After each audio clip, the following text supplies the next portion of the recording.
Sir உண்மையா சொல்றேன், ஒரே செட்ல ஏவிஎம்ல ஷூட்டிங் நடந்துட்டு இருக்கு, உழவர் நடந்துட்டு இருக்கு, நாயகன் நடந்துட்டு இருக்கு பக்கத்துல. கமல் சார் படம், தயிர் சாதம், தக்காளி சாதம் பொட்டலம் போட்டுட்டு இருக்காங்க. இங்க இலை போட்டு விருந்து நடந்துட்டு இருக்கு. அந்த மாதிரி அதுக்கப்புறம் தான் வந்து ஒரு கம்பெனியும் வந்து விஜயகாந்த் கம்பெனி இப்படி சாப்பிட போடுறோம், விஜயகாந்த் இப்படி சாப்பிட போடுறோம் தான் மொத்த கம்பெனியும் சாப்பாடு போட ஆரம்பிச்சது. அதுக்கப்புறம் தான் சாப்பாடு போட கல்ச்சரே சினிமாவுக்கு வந்துச்சு. நான் பார்த்து பல கம்பெனியில அரை முட்டையை பாயில் பண்ணி 2ஆ வெட்டி போட்டிருக்காங்க. அந்த எல்லாம் தாண்டின வந்து அதான் சொன்னேன், அந்த அந்த சோறுன்றது வந்து ரசிச்சு போடுறது. அப்புறம் சோறு போட்டுமேன்னு சும்மாலாம் போறது இல்ல.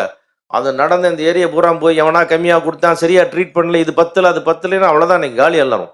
அந்த அளவுக்கு வந்து ஒரு மனிதாபிமானத்தின் உச்சம்.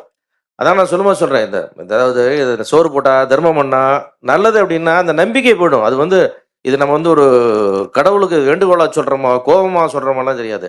இதெல்லாம் நடக்கணும் அப்படின்னா அவர் நல்லா இருக்கணும். அவரே நல்லனா அவர் போட்ட சோறு எதுக்கு ஆகுது அது? அதுதான் எங்களுடைய எல்லாருடைய வேண்டுதல்.